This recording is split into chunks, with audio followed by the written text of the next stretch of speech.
noches, bienvenidos al análisis de las 8:45 junto a Carmina Valdizán hoy lunes por la noche. Carmina, gusto en saludarla, buenas noches. Igualmente, Mariana, muy buenas noches, ¿cómo está? Bien, gracias, aquí ya casi en el último día del mes de noviembre y acercándonos a la recta final del año 2021. Así es, bueno, acabó el año prácticamente.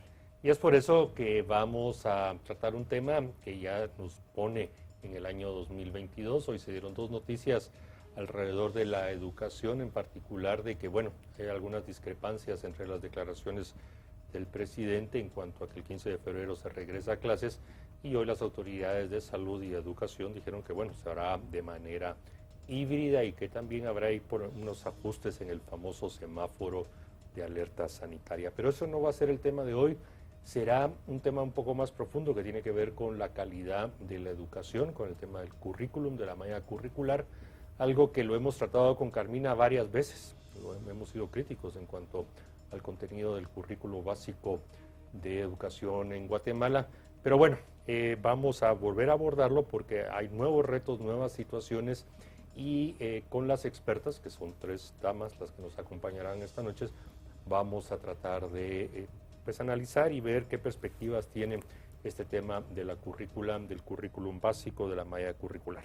Le doy la bienvenida a la doctora Mónica Flores, decana de Educación de la Universidad de Internaciones, que también fue directora en su momento de currículum del Ministerio de Educación y subdirectora de Digeduca, licenciada Verónica Esproz, directora ejecutiva de Empresarios por la Educación, y a la profesora Ilma Arribillaga, maestra de primaria y directora. A las tres, buenas noches, gracias por aceptar la invitación.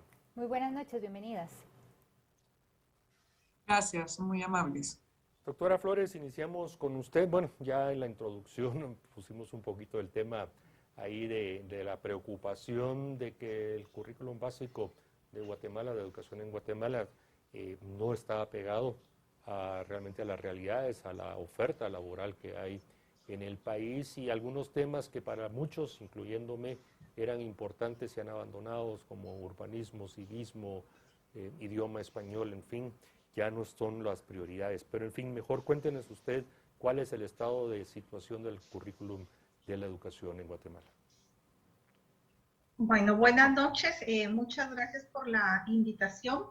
En el 2005 empieza un currículum organizado por competencias, un currículum muy novedoso y que iba unos pasos adelante en comparación al resto de la región.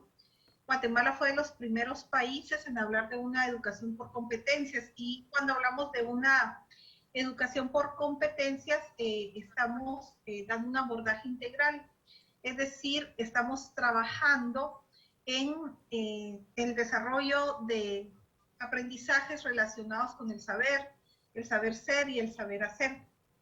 Este currículum se ha venido implementando a lo largo de los años, llegando ya a desarrollarse actualmente el currículum de los bachilleratos. Es un enfoque bastante integral, es un enfoque muy actual y muy necesario en una época incierta, como diría Morín, en una época donde lo único constante es el cambio. Entonces, si me pregunta cuál es el estado, tenemos un currículum muy rico, muy bien elaborado por el equipo que en su momento lo desarrolló, que aún le falta llegar al aula y concretarse en un enfoque que se aplique o que se implemente dentro de los salones de clase. No sé si con esto respondo a su pregunta. Gracias, doctora. Quisiera darle la palabra a la licenciada Verónica Esproz porque me surge la duda. ¿Necesitamos un currículum rico, como lo describe la doctora, o un currículum eficiente que le enseñe a los niños a pensar, reforzar lectoescritura y demás? Porque con el atraso que se está dando en la pandemia, creo que se va a necesitar reforzar muchísimo lo básico. Sí, yo creo que primero las destrezas fundamentales deben reforzarse en el sistema educativo, ¿verdad? La matemática, la lectura. La lectura es fundamental porque es lo que le permite a una persona aprender. ¿Verdad? El que sabe leer puede aprender matemática también, puede aprender otras áreas curriculares y sobre todo va a poder tener un aprendizaje autónomo durante la vida. Sin embargo, esto se ha visto afectado en la pandemia Muchos niños que están en los primeros grados, pues les ha costado mucho aprender a leer y a escribir. Eso ha sido uno de los grandes desafíos. Sin embargo, cómo tener calidad educativa no es tanto un tema curricular, aunque realmente sí debemos ajustarnos a las destrezas del siglo XXI, ¿verdad? Y en algunos sentidos, sobre todo en la secundaria, debe ser un currículo orientado también para que puedan estudiar en la universidad, para que puedan trabajar, pero como dice Mónica Flores, pues no es problema curricular, ¿verdad? Es problema que a veces los docentes no conocen el contenido curricular. Profesora Arribillaga, pues bueno, hemos escuchado dos versiones, dos apreciaciones de la actual currícula. No quiero pues ser muy negativo, pero si uno ve los resultados de algunas evaluaciones que se han hecho en los últimos años y después lo ve, lo vive con algunos jóvenes estudiantes de bachillerato, de los de recién ingreso a las universidades, como que eso de que las competencias, la famosa competencia, la estamos perdiendo. ¿Cómo lo valora usted? Bueno, buenas noches. Sobre todo, como mencionaba la doctora Mónica, tenemos un currículum rico y también Verónica lo mencionaba, que está el currículum completo, pero algunas veces no se abarcan los contenidos. Creo que necesitamos más personas comprometidas con la educación. Tenemos todo, pero tenemos deficiencia en la docencia. Puede ser ahí un problema que está afectando la educación del país. Los estudiantes están llegando con deficiencias, pero no solo es culpa de los estudiantes, ni culpa del currículum. Puede ser que docentes no se están comprometiendo y están olvidando a qué nos debemos en sí en la educación. Gracias, doctora. Lo que decía la profesora Arribillaga me parece muy importante porque cuando llegan estos jóvenes, los que llegan a la universidad, o cuando uno los ve, los que solo terminan los cursos básicos o los cursos primarios, uno se da cuenta que ni siquiera tienen comprensión lectora, una cosa tan básica. Entonces sí quiero reiterar mi pregunta ¿de qué sirve un currículum tan rico si no estamos reforzando lo más elemental, que es que sepan leer correctamente, que escriban? En Guatemala se le pone cero interés a la escritura, y una persona que escribe lee y piensa y se expresa. Y segundo, pues bueno, tenemos otro tipo de problemas como los que estamos luchando, como la desnutrición crónica. Entonces estas personas que sí tienen acceso a la educación y que sí están llegando no aprenden lo básico. Eso es para mí una preocupación muy grande, sobre todo en pandemia.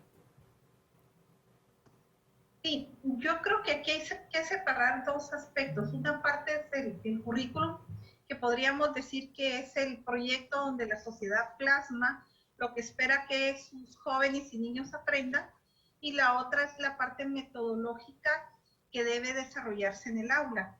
La evidencia nos ha demostrado que para aprender la lectura y la escritura sí se necesita una enseñanza muy directa de parte del profesor.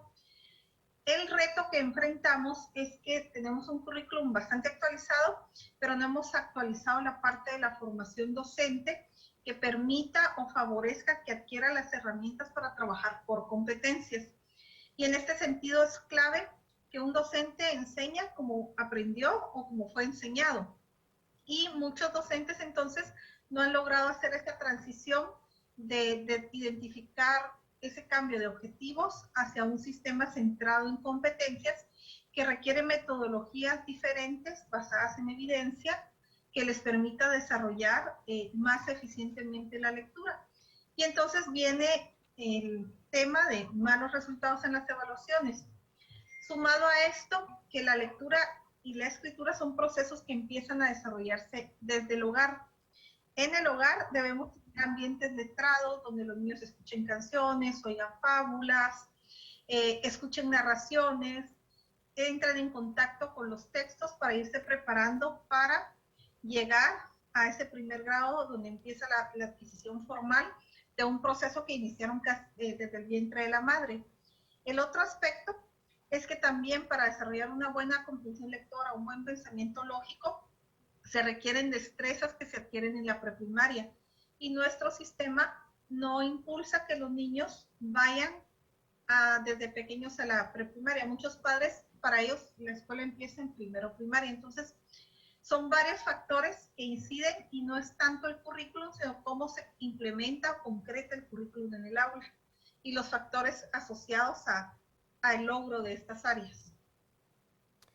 Verónica Asprós, cuando uno las escucha y escucha los términos competencias, destrezas, enfoque integral actualizado, pues oye muy bonito, pero creo que Carmina y yo estamos mostrando cierta posición crítica a lo que escuchamos, porque lo que se está observando, lo que se ve, con lo que uno interactúa, incluso con investigadores jóvenes recién o a punto de graduarse de universidades o que inician, realmente como que los objetivos no se están alcanzando. Si ya desde el 2006, como nos lo expresaba Mónica Solares, esto se empezó a trabajar, hemos transcurrido bastante tiempo.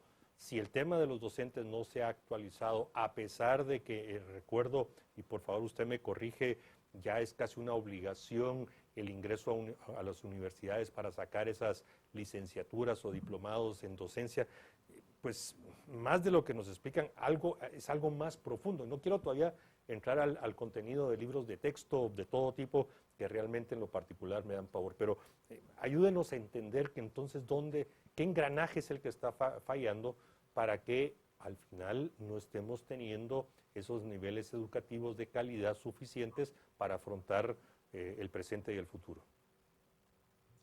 Bueno, recordemos que la reforma del magisterio, ¿verdad? O llevar la formación inicial docente al nivel superior se dio en el 2012. Todavía no tenemos ni 10 años de esta reforma.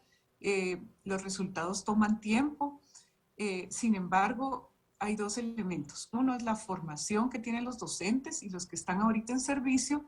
Muchos se formaron en el sistema anterior, ¿verdad? Entonces, muchos no tienen todas esas destrezas ni estrategias para lograr ese desarrollo de destrezas en los estudiantes y pues desconocen algunas de las estrategias más actuales, como por ejemplo aprendizaje basado en proyectos o aula invertida, que son metodologías que se utilizan para hacer más agradable el aprendizaje y que sea vinculado a la realidad, a los problemas de la vida diaria. Tal vez con la pandemia se agravó todavía más esta situación, porque el sistema ha permitido la contratación de docentes no preparados y que no cuentan con una preparación digamos, más especializada, sobre todo en la secundaria, ¿verdad? Hemos visto que se carece también de ciertas competencias para el trabajo docente con los estudiantes, ¿verdad? Entonces sí tenemos ahí una gran tarea que es mejorar la selección y contratación de los docentes en el sistema educativo y luego la parte de la formación inicial y en servicio, que Mónica Flores pues nos podrá contar ahí que hay grandes desafíos también en la formación en servicio. Gracias, profesora Rivillaga. Me voy a sumar a lo que decía Mariano, que siento que estamos hablando de dos realidades distintas. En papel todo suena hermoso. Estamos hablando de un currículum con un montón de cosas maravillosas, pero la realidad en Guatemala es que ninguna mamá del interior, de la mayoría, no de las áreas urbanas, sino que del interior del país y donde todavía las cosas están peor y los niños se vieron aún más afectados por la pandemia, primero que todos son hijos de padres que a puras penas leen y escriben, si no es que todavía son analfabetas, aunque digamos que ya leen y escriben, pero que no tienen el tiempo. Cualquier cantidad de embarazos de jóvenes menores de edad, embarazos no deseados en muchos casos porque la niña fue abusada o qué sé yo, pero bueno, tiene a su hijo y lo saca adelante. ¿Usted cree realmente que tiene tiempo para estarle poniendo música y darle la preparación y todo eso? Tenemos que aceptar una realidad que en Guatemala los maestros tienen una función más importante que en muchos países y es recibir a estos niños de las condiciones donde vienen, niños que hasta sacan sus padres para ir a trabajar al campo y que tienen que trabajar muchas veces en las tardes y que no tienen tiempo para estar en estas cosas tan bonitas que se escuchan. O sea, yo entiendo todo esto de la importancia que se da y que es muy importante, pero en una sociedad un poco más avanzada, donde ya salimos de las necesidades básicas, pero la mayoría de estos estudiantes realmente están todavía en este nivel básico que es subsistencia. Van a comer a la escuela, por eso es tan importante la comida escolar, la refacción escolar. ¿Cuál es su punto de vista usted que está en la práctica? Porque usted recibe niños constantemente. Sí, así es. Incluso recibo niños y trabajo en área rural. Entonces he visto esa realidad, pero no quiero echarle las culpas a los padres de familia. Me enfoco más en la formación docente, porque la calidad educativa depende de la calidad del docente. Y muchas cosas se pueden hacer cuando hay voluntad, cuando hay empatía, hay compromiso. Es penoso que docentes no aprueben una prueba diagnóstica, habiendo pasado por una formación, habiendo pasado por universidad, y que incluso esta prueba diagnóstica no tenga relevancia en una contratación. Entonces, vemos ahí esa deficiencia y empieza por eso. Hay formación docente, hay currículum rico, está enriquecido con tanto, pero no hay compromiso docente. Yo este año eh, trabajé en un área rural, o sea, trabajo en un área rural y logré muchas cosas. Mis estudiantes aprendieron a leer y escribir. Habían padres analfabetas, habían personas que no contaban con recursos para una videollamada, pero se logró. Entonces, cuando uno vende la idea y los padres aceptan ese compromiso y se trabaja en conjunto, muchas cosas se pueden hacer. Pero si el docente se cierra a que líderes negativos influyan, que no se pueden hacer cosas buenas y grandes en Guatemala, entonces la educación nunca va a avanzar. Creo que ese es una deficiencia y un punto muy negativo para que podamos avanzar como país. Y la educación es muy importante y se está dejando mal influenciar por líderes negativos, como les menciono, y entonces no avanzamos en nada. Y es cierto, la realidad educativa es así. Estudiantes que asistían a clases porque había alimentación escolar, porque en su casa no tenían ese recurso para alimentarse de la manera como estaban haciéndolo en las escuelas. Entonces, hay mucho de qué hablar ahí, pero yo le apunto siempre a la formación docente y al compromiso que como profesores tenemos. Los estudiantes están llegando con deficiencias, pero no solo es culpa del estudiante, no es culpa de los padres de familia, no es culpa del área rural, es un problema social que estamos inmersos los docentes. Doctora Flores, hagamos un pequeño alto aquí porque, como usted sabe, estamos en vivo y la audiencia pregunta y nos manda mensajes y quieren aprovechar su conocimiento. Ayúdenos a entender, porque aparentemente con nuestra audiencia hay una pequeña confusión, y es la diferencia entre el currículum nacional base, como lo publica la Dirección General de Currículum, y el contenido de ese currículum. Como que no se termina de entender esas macro decisiones generales de competencias, de desarrollar destrezas, etcétera, y lo que es el contenido mismo que se le presenta a los alumnos en los diferentes, desde la preprimaria, digamos, hasta lo básico, y ya después si hay bachillerato, técnicos, en fin. ¿Dónde están las diferencias? Doctora Flores, por favor. Ok, usted me pregunta la diferencia entre currículum y contenido, ¿sí? Es correcto. Sí, es para que todos estemos claros, pero hay un poquito de confusión ahí. Muy bien, tenemos un currículum y el currículum es el proyecto de nación.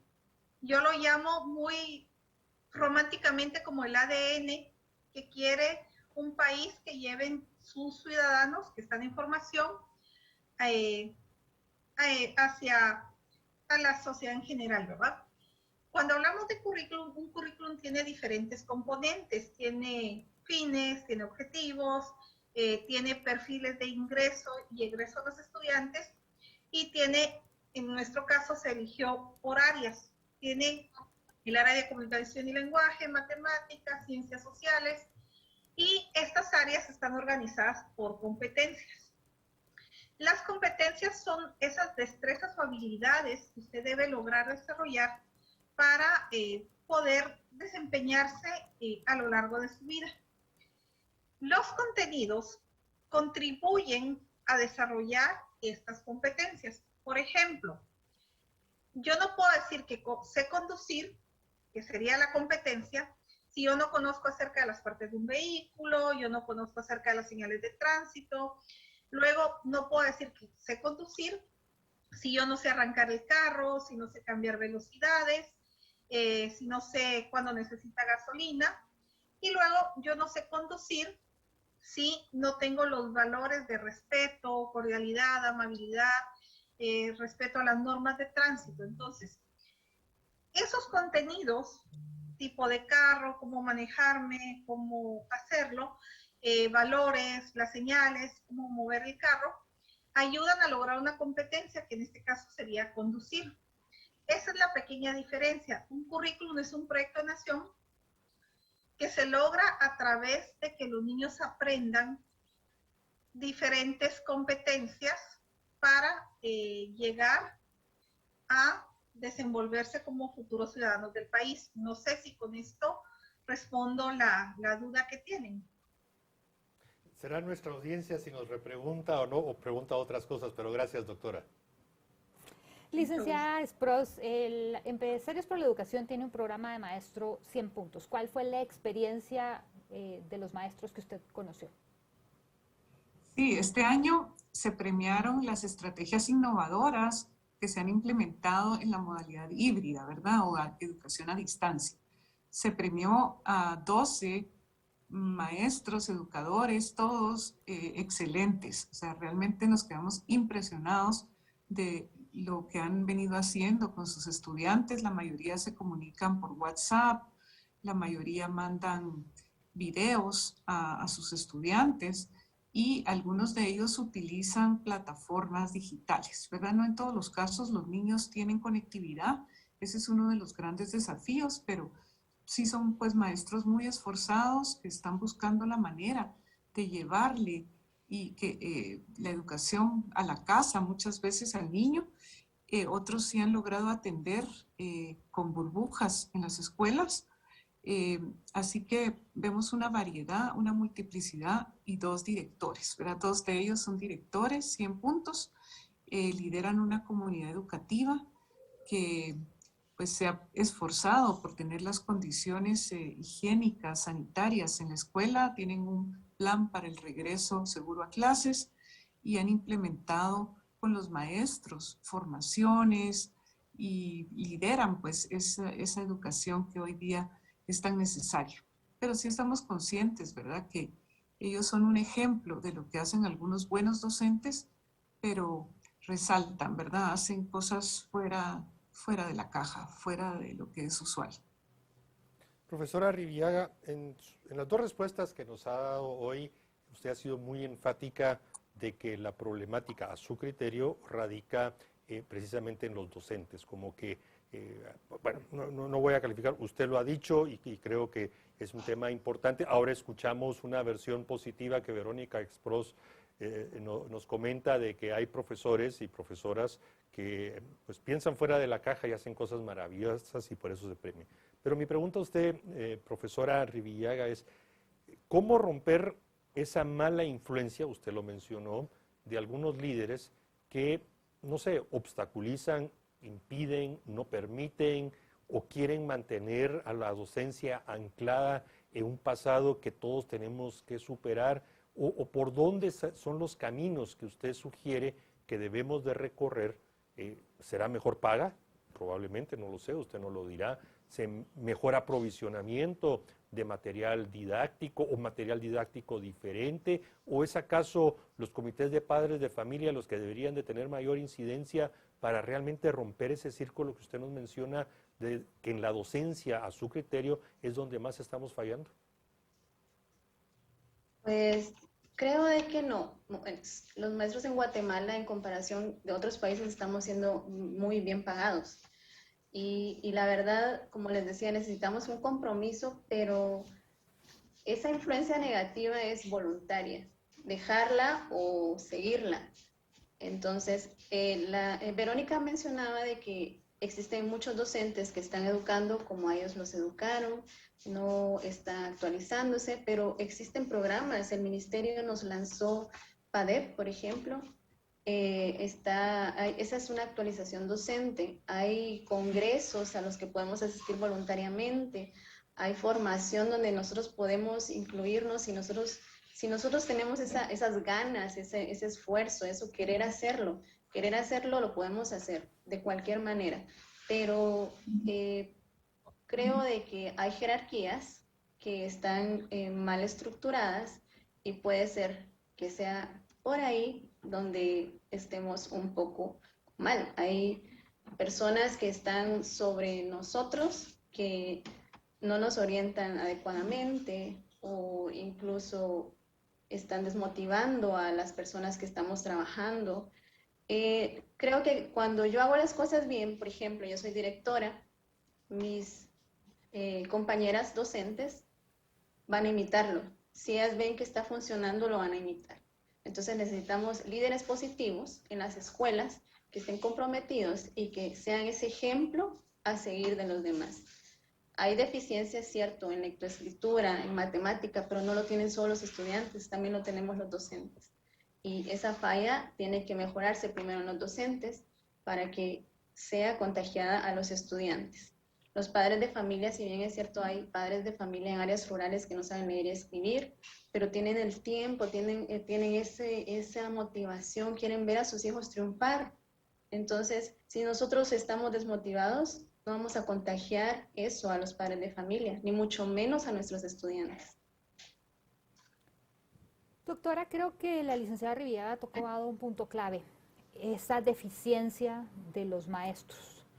En países como Dinamarca, por ejemplo, Finlandia, solamente llegan a convertirse en docentes los mejores promedios de la clase son los que pueden entrar a la universidad, a la carrera, y esos son los que van a tener la educación. No son mejores pagados que los de Francia, curiosamente, pero la sociedad premia a estos docentes. En cambio acá muchas personas llegan, no todos, por supuesto, queremos reconocer que hay docentes que hacen más de lo humanamente posible, definitivamente, y hay que reconocerlos, agradecerles y felicitarles, pero digamos que hay otro grupo que están muy cómodos, que se protegen por pactos colectivos, por sindicato, digámoslo claramente, y estos docentes solo llegan en la mediocridad total. El año pasado la Cámara de Industria y Coursera dieron cursos para los docentes, gratuitos, que se podían inscribir, y es increíble la cantidad de maestros, la mayoría ni siquiera tomó los cursos, se inscribieron pocos. Eran cursos gratuitos para capacitarse en lo que quisieran, para ser mejores personas, para ellos mismos, y ni siquiera cómo le transmiten eso a los niños. ¿Cómo podemos darle la educación de nuestros niños a estas personas?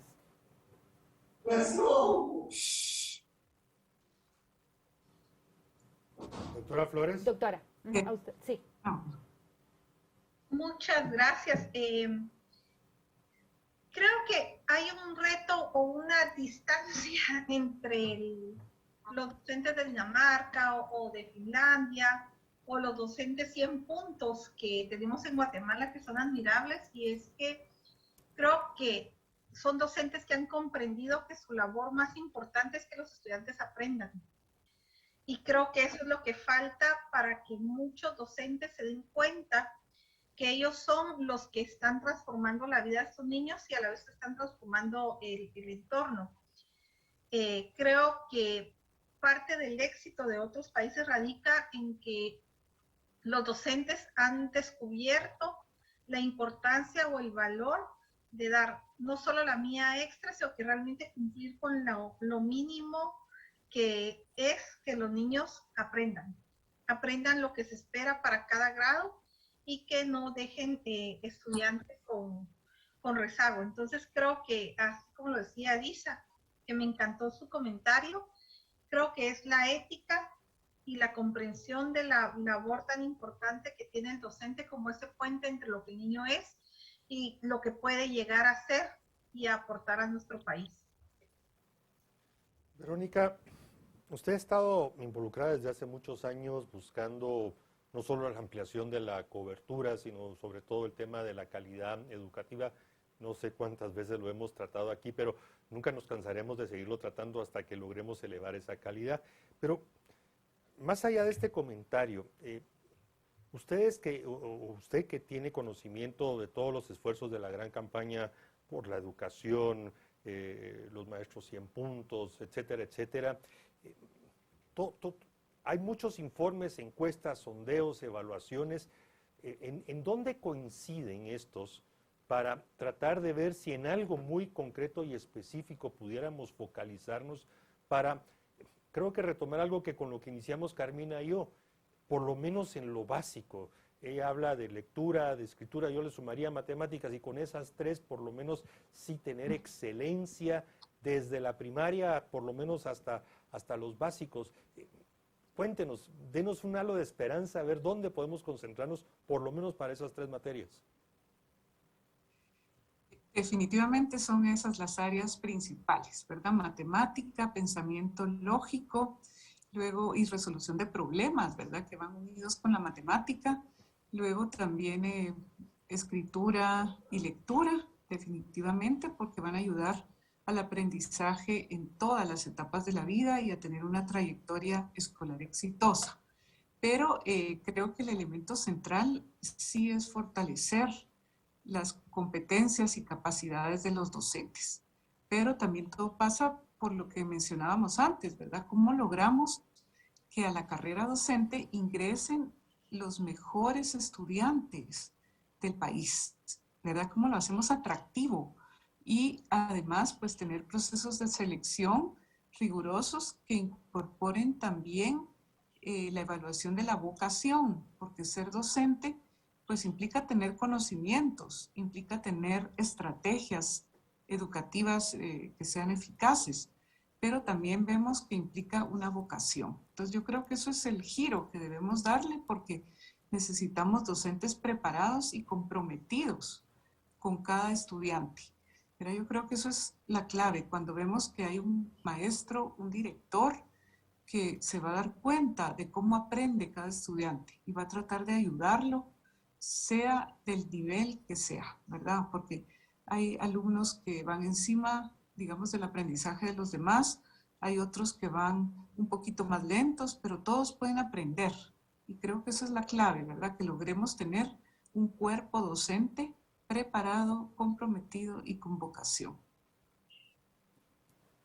Profesora Arribillaga, de las preguntas que nos llegan de nuestros televidentes, hay una preocupación que tienen y me ha llegado como 3 veces el mensaje, y es ahora que estos padres se quedaron más tiempo en casa y supervisando la educación de sus hijos por la pandemia, se han dado cuenta de la pésima calidad de los textos escolares y cómo se está dando una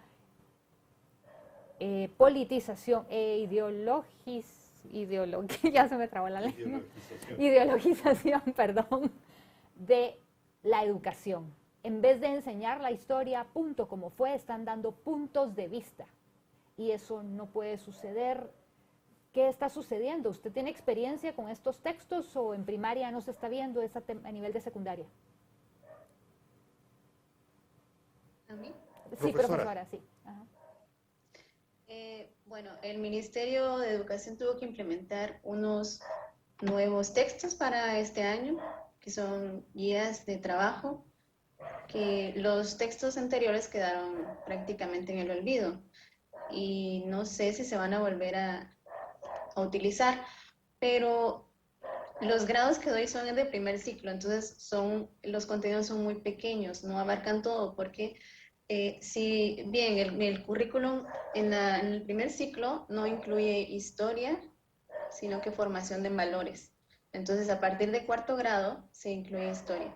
Cierto, los textos anteriores eran muy completos, se conocía mucho, incluso la historia de Guatemala, daba mucho, había mucho para conocer. Estábamos conociendo prácticamente desde el inicio de formación de la ciudad, de historia, presidentes, etc. En cambio, como lo mencionan ustedes, viene un resumen muy pequeño, pero no lo había visto desde ese punto de que quisieran cambiar un poco el punto de vista de los estudiantes. Doctora Flores, ya que se introdujo el tema del contenido, un tema que también lo hemos abordado muchas veces y no vamos a dejar de señalar cómo agencias de Naciones Unidas por muchos años han cooptado el tema de introducir algunos temas que no son propios nuestros, sino importan y de ahí son replicados por famosos consultores nacionales. En fin, hay una distorsión en el contenido de los textos. Usted que ya pasó en su momento por toda esa situación, ¿cómo abordarlo? ¿Cómo realmente limpiar de esa cantidad de puntos de vista en el tema de historia, de la introducción de cosas que no son propias de la sociedad guatemalteca?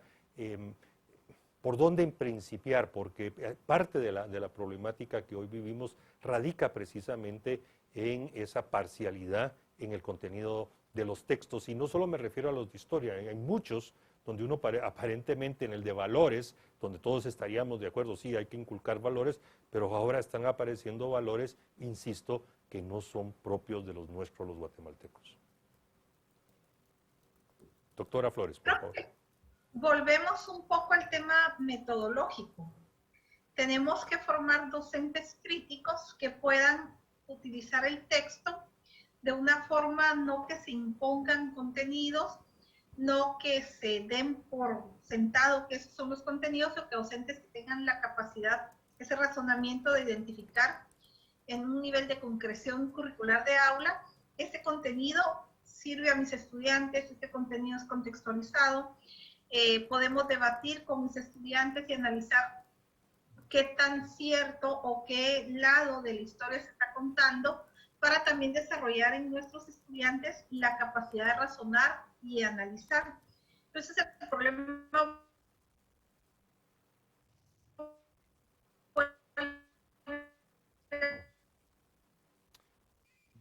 Vamos a recuperar la comunicación. Estamos preparando a nuestros docentes para tener esa capacidad de... Continúe, doctora, es que la perdimos un minuto. ¿Me escuchan? Ahora sí, por favor, disculpe, sí, continúe. Sí, reitero, me quedé en la parte metodológica. La formación docente es muy importante porque es donde les tenemos que enseñar a ellos a que aprendan a bajar a un nivel de concreción de aula el contenido que traen los libros, el currículum, para que ellos enseñen a sus estudiantes a cómo discernir una competencia muy importante y que es transversal en esta sociedad del conocimiento y del cambio, es que tengan la capacidad de identificar aquella información que es correcta, aquella información con la que están de acuerdo o no, y dar ese punto de vista. Entonces, es preparación docente y luego la metodología que el docente usa en el aula para poder aprovechar esos contenidos no como un dogma, sino como un momento para hacer un análisis crítico y que el estudiante aprenda a asumir una postura. Porque lamentablemente con tanta tecnología que tenemos, el estudiante se va a enfrentar con temas, puntos de vista distintos, pero si lo enseñamos a discernir y a tener ese juicio crítico con una parte de la estrategia que el docente usa en el aula, esos temas ya van a ser abordados desde otra perspectiva por parte del estudiante. Licenciada Esproz, hablando de la tecnología, a ver, nosotras estamos en la misma brecha generacional. Cuando nosotras estábamos estudiando, había que ir a consultar una enciclopedia, había que leer, había que escribir y había que presentarlo. No teníamos, pero ni siquiera una fracción de la cantidad de información que tienen los jóvenes hoy.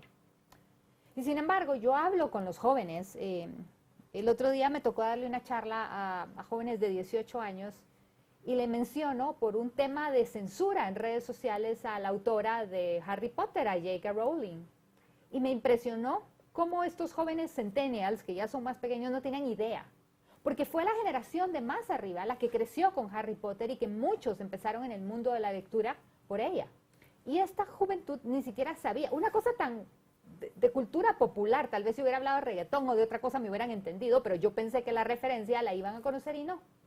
Entonces, ¿qué nos pasó? Porque a nosotros no nos pasaba eso. Con lo poco de información que teníamos, se lograban muchas cosas y ahora pareciera que entre más acceso a información tienen, menos saben. ¿Qué podemos hacer? ¿Cómo se maneja eso? Porque yo creo que muchísimos adolescentes y sobre todo ahora con lo de la pandemia, muchos padres inclusive invirtieron para que sus hijos tuvieran un teléfono o una tableta o una computadora para poder acceder a esta información y yo no veo que nos esté sirviendo de mucho. Bueno, tal vez comentar que esto es una situación que se da un poco en el área urbana, ¿verdad? Donde los padres tienen algún poder adquisitivo y han podido tener pues tableta o computadora, pero en el área rural es importante siempre esa guía, esa orientación del profesor y ojalá pudieran tener más acceso a la tecnología, ¿verdad? Vemos que hay un gran déficit todavía de acceso a los recursos tecnológicos y a materiales que existen, por ejemplo, los videos de Khan Academy y muchos recursos digitales que están ahí presentes y que podrían ayudar al aprendizaje. Entendemos que el alumno pues debe ir desarrollando criterio para escoger y para darse cuenta cuando algunos materiales pues no son buenos o no son óptimos. Entonces, el profesor sí debe ir orientando también en lo que es el uso de los recursos disponibles en la web a nivel mundial. Pero ojalá todos tengan el acceso, por lo menos a la tecnología, ¿verdad? Yo creo que debería ser una aspiración que tengamos como país, el ir logrando que todos los estudiantes, aún de menores recursos, puedan acceder al Internet, a la conectividad, a la tecnología y a los recursos. Para eso hay que sumar esfuerzos, incluso con municipios, ¿verdad? Sabemos que el Ministerio de Educación no lo puede todo, pero hay otras instancias que pueden ir ayudando a que en las escuelas sí tengan acceso a los recursos tecnológicos. Y por supuesto, para que sean bien utilizados, orientados por los docentes. Profesora Arribiaga, con ustedes vamos a cerrar este análisis y dado que nos estamos adentrando ya a la época de los deseos, de las aspiraciones y que en algún momento de diciembre se pudieran alcanzar, si usted tuviera 3 cosas que pedir para esta época en función de la educación y de todo lo que hemos hablado, ¿qué pediría usted que se empezara a realizar y que se concretara? Bueno, por la época en que estamos viviendo y la situación que estamos enfrentando, creo que acercar la tecnología a nuestros estudiantes. Si bien hay alguna influencia negativa, pero también hay mucha positiva. Nuestros estudiantes, como les decía, trabajan en un área rural y la mejor experiencia que tuvieron en este año fue recibir clases virtuales. Vernos a través de una computadora y que los niños dijeran, es el mejor día de mi vida. Son cosas tan enriquecedoras. Ese sería un deseo, que acercar la tecnología a lugares que no se ha podido llegar. El segundo es tal vez que los docentes que estamos enseñando nos preparemos en el área que estamos, porque hay docentes que damos múltiples materias, pero ni siquiera conocemos una tabla de multiplicar, por ejemplo. Queremos dar matemática. Ese sería otro reto y un deseo, que los docentes estén donde deben estar, en el lugar donde deben estar, no administradores dando, por ejemplo, en la universidad una clase de matemática, si no tienen una formación pedagógica. El tercer deseo podría ser de que la contratación de docentes fuera más estricta. Hay buenos docentes que están en instituciones privadas porque no creen en la educación pública y eso debería de cambiar. Deberíamos de cambiar ese concepto negativo que tenemos de la educación pública, porque se pueden hacer muchas cosas y se pueden hacer grandes cosas con lo que tenemos. Dejaríamos de quejarnos y mejor hacer y actuar. Son 3 deseos que son posibles. Bueno, profesora Arribiaga, ojalá por lo menos 2 de los 3, quiero ser un poco más optimista, lo alcancemos. Agradecemos a Mónica Flores, Verónica Asprós y Ilma Arribiaga, ya me va a corregir la profesora, Ilma Arribiaga, que nos hayan acompañado esta noche. Buenas noches, muchas gracias. Muchas gracias, buenas noches. Muchas gracias. Buenas noches. Bueno, Carmina. Interesante tema y mucho para abarcar, sí.